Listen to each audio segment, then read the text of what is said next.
In the quiet moments of my life, I often reflect on the journey that brought me here, to this point of redemption and transformation.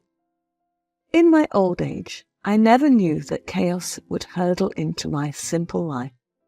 It all started when my son married the most horrible woman I have ever met. Her cruelty transcended not just to me, but to my grandsons. I am Gretchen, a 56-year-old woman who has weathered storms of heartache and betrayal. This is the story of love, cruelty, and revenge that took unexpected turns, forever altering the course of our lives. I always wanted the best for my son, Edison, and loved him dearly. After my husband passed away, I took the privilege and struggle of raising my son alone. Even though that life was tough, I still did my best to give him the life he deserved. I raised a man of perseverance, great ambition, and leadership. I have seen from when he was young that he possessed a natural skill in leadership, but I also saw how authoritative he was and how he always disliked being corrected when he made mistakes. I tried to change that, but he was too stubborn to listen. As he was growing up, I was gentle to him, perhaps too gentle. At some point, he started to act disrespectfully towards me. Whenever I asked him to do something, he would react rudely, and whenever we had a slight disagreement, it would always turn into a huge fight, causing an extensive and deep rift in our relationship. However, I tried to be understanding because, after all, he is my son, and he deserves the world. And no matter what happens, I am the only person who can accept him for who he truly is.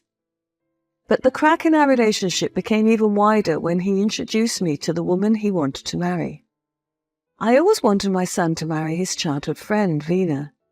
I always thought that something was special about the two of them. But fate decided to let my son fall in love with another woman. Her name was Trisha. She was stunning. She looked perfect, but her physical features differed significantly from her personality. When my son introduced the two of us to each other, I immediately felt like something was off. I had a feeling that her kindness was not genuine. It was as if she's only been kind because I was her boyfriend's mother. She was trying to win me over. It didn't take too long for me to confirm my suspicions. After our dinner, I went to the restroom and overheard Trisha talking to her friend on the phone. "I swear to God, girl, I was bored to death. She is kind of old-fashioned and really dull." She laughed hard. I could even hear her friend's laughter from inside the cubicle. "I mean, it's vintage. She's wearing a dress from the 70s, and don't get me started on how she did her makeup. Honestly, I would not want to be seen with that woman in public again." She laughed again. My hands started to shake. I didn't do anything wrong to her. I was nothing but kind, and I was ready to welcome her to the family wholeheartedly. I couldn't believe that this woman would soon become a part of my family. "Edison was right about her. She won't shut up about Edison's childhood. Like, as if I'm interested. I wanted to get up and yell at her so she would stop rambling. Older people are like that, you know." She laughed again. My heart ached so badly, like it was plunged with a spear. I wanted to reveal myself and confront her about her disrespectful remarks, but I was too emotional to do anything about it. Eventually, I chose to keep quiet and remained hidden. I felt like I had to do everything I could to enlighten my son about the kind of woman he was marrying. I tried to talk him out of committing to her, but he wouldn't listen. He even accused me of making up stories and got really upset with me. I didn't know what to do, realizing my own son wouldn't take me seriously. I couldn't help but ask myself, where did I go wrong? Despite my warnings, Edison went ahead with the engagement. They eloped, and they never even asked for my blessings. They told me they were better together and didn't want my presence there since I would ruin it with my negative remarks. Still, I couldn't stand the fact that I wouldn't be there at my son's wedding. A week before their wedding, I approached Trisha, hoping to make amends. I was hoping to have a heart-to-heart conversation with her, but the moment she saw me, she immediately gave me an attitude. "What are you even here for?" I want to talk to you, Tricia." "Oh, you think you can stop us? You are an old poor woman who is just jealous of me. Just accept the fact that your son is now choosing me over you." "I am neither jealous of you, Tricia, nor competing against you. I respect my son's decision, but don't want him to get hurt and manipulated by a woman like you. He deserves all the kindness in the world." "Oh, stop with the lectures. You're just a petty old woman, alone and neglected. You know what? Just get out of here. I don't want to see you again." She was about to push me away, but I held on to her arms and stopped her. Right at that moment, Edison entered the room, and she immediately acted like she stumbled on the floor. "Oh, Ed, my love, your mother pushed me!" Her voice changed to a pitiful tone. My son immediately ran to her side and looked back at me. He approached me with anger in his eyes, and for the first time in my life, I was actually scared of him. I took a step back, unsure of what to do. "You are a pain in the ass. What is wrong with you? First you're making up stories about Tricia, trying to convince me to leave her, and now you're physically hurting her. Do you want me to push you as well? If only you were not my mother, I would have pushed you in the face." I couldn't even remember how I got out of that situation because I was deeply terrified. I was so scared for my life. I couldn't recognize my son because he was a completely different person. I was so shocked that I couldn't even say a word. Instead, I just stood there and watched them walk out on me. I had lost a battle I didn't even know I was fighting. So they finally tied the knot. I was uninvited, as if I was not a part of my son's life. Still, they couldn't afford to live elsewhere, so they moved to my place. The early days of their marriage were dreadful. They lived in the house I built, but they still didn't respect me. They even treated me as a maid. Tricia acted like her heart was carved from ice. An unsettling chill was in the air whenever she was around. The tension between me and Tricia was just getting worse and worse. Tricia was vocal in expressing her dislike of having children because she hated babies. But I insisted that they should have kids while they were still young. She didn't waste a moment before insulting me for stating my opinion. "Can you stop making decisions for us, old woman? Know your place. You are nothing to our marriage, so shut the fuck up." Yes, she would say those words right in front of me. Little by little, I felt like I was invisible in my own home. "Tricia, I was suggesting—" "No one asks for your opinion. Look at you. You are a ragged old woman who knows nothing about this world." But months later, Tricia got pregnant, and I could tell it was unplanned. Instead of rejoicing, she ultimately got angry. Tricia went hysterical to the point of getting into a massive fight with my son. She even called the baby in her belly a burden, and my heart broke for them. I was deeply hurt as she tormented the baby right before birth, and throughout her pregnancy, she was being irrational. She even blamed me for her pregnancy, telling me I manifested this unfortunate event on her. How could I even do that? And how would I even call that a tragic event? Having a child is a blessing. But then, despite her issues, she gave birth to my grandson, Luke, who was a source of immeasurable joy to me. But unfortunately, his birth marked the beginning of a painful awakening. Devoid of any maternal warmth, Tricia promptly handed over her responsibilities as a mother to me, leaving me to care for Luke as if he were my own. Edison seldom showed affection or understanding to his flesh and blood because of how much his wife was complaining about the child. In short, they both neglected the kid.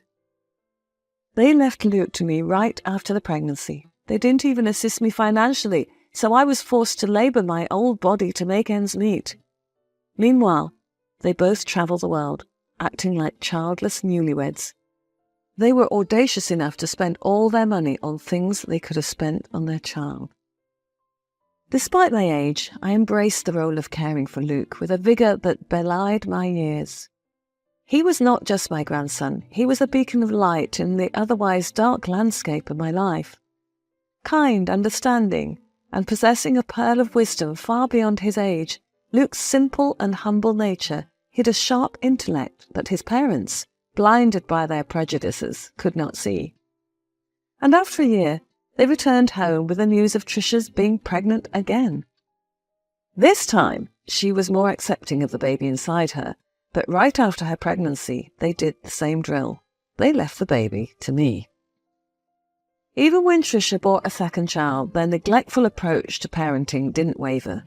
They handed me the responsibility of raising their newborn while they continued to live unhindered lives.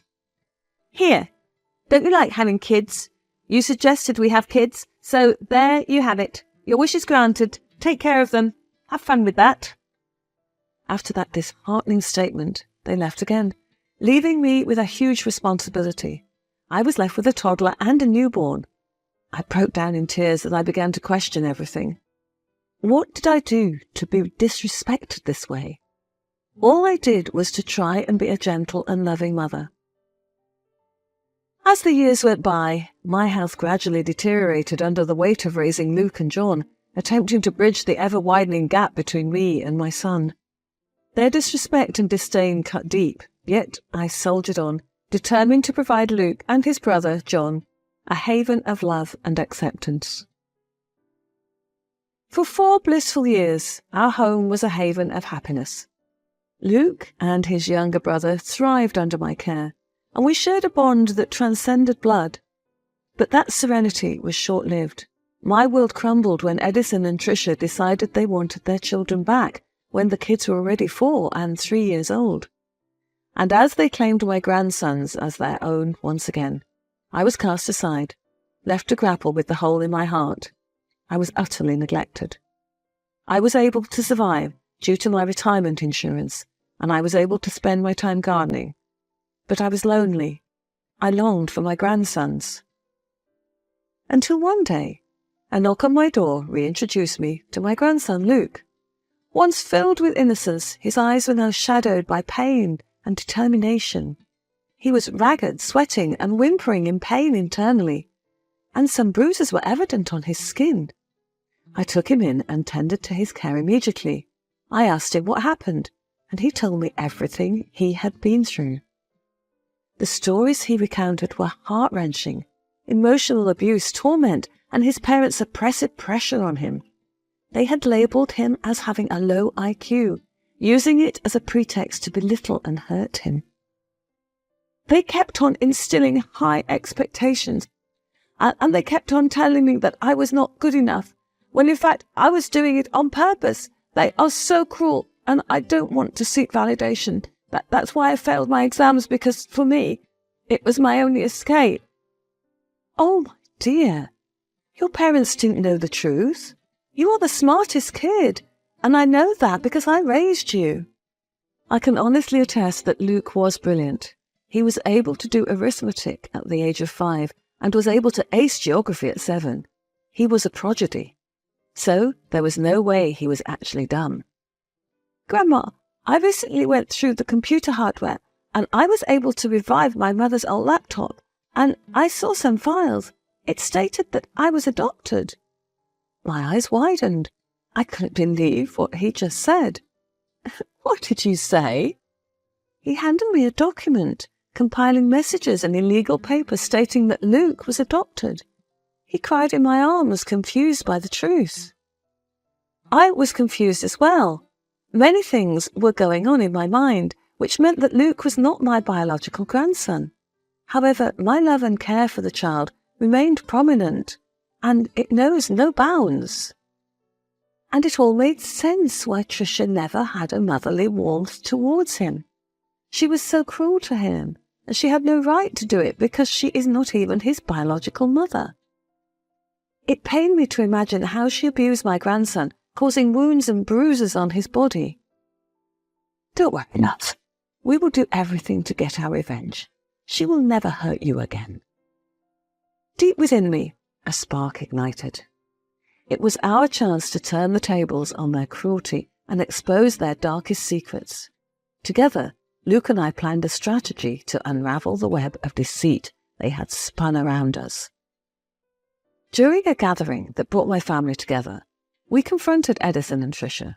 It was Tricia's birthday, and there was no event more suitable to reveal the truth than her birthday. I went to the centre and plastered the documents in front of everyone. I announced that Tricia had illegally adopted Luke, and I also showed evidence of her hurting and abusing him, pictures of his bruises. The atmosphere grew tense, and Tricia went hysterical. She shouted names at me, telling me that I was making things up and that Luke was an evil mastermind. "Edison, my love, please defend me. Your mother is dragging my innocent name to the ground again. Tell them that it is not valid," she called out to my son with her manipulating voice. But that was when something unexpected happened. Edison stepped forward, but he was not against me this time. He exposed the truth. He told the truth behind Luke's adoption. His true parentage and the intricate tapestry of lies they had woven were bared before us. Edison confessed that he was Luke's biological father and had hidden the truth from Tricia. After Tricia's miscarriage, he told her that he had adopted a baby to replace the unborn one, and it was Luke. The room was filled with gasps. But the most astonishing revelation was yet to come. Luke's biological mother, it turned out, was none other than my son's childhood sweetheart, Vina. Her health was threatened when she gave birth, so then she was rushed to intensive care. She was too weak to take care of Luke, so Edison promised to take care of the baby, but since then, Edison had cut all connections from her, because Tricia didn't even allow Edison to have a phone. He revealed that he was manipulated throughout his relationship with Tricia. He wanted to get out from the start, but Tricia controlled and brainwashed him into being devoted to her, to the point that he had the guts to disrespect and disown me. Edison revealed that Vina was the one he loved, and she was the one that got away. After that confrontation, Edison filed for a divorce and wanted to free himself from Tricia's manipulation. She begged him to stay, but my son's decision was firm. He'd had enough. He took the initiative to look for Vina, and it turned out she was still a bachelorette, and was now healthy. The love that had been lost was rekindled, and a newfound sense of unity began to take root. As they embarked on their journey towards building a life together, I allowed myself to hope for a brighter future where wounds could heal and bridges could be mended.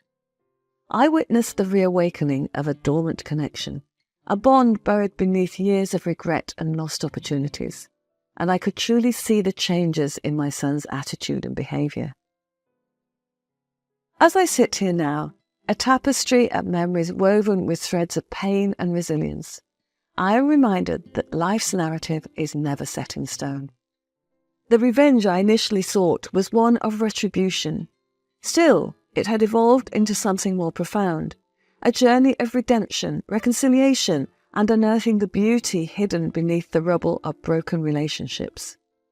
Luke's triumphant emergence from the shadows of his parents' oppression, Edison's awakening from his self-imposed shackles, and the emergence of a new, loving family. These were the fruits of our revenge, proving that even in the darkest corners of our lives, hope and transformation can find a way to bloom.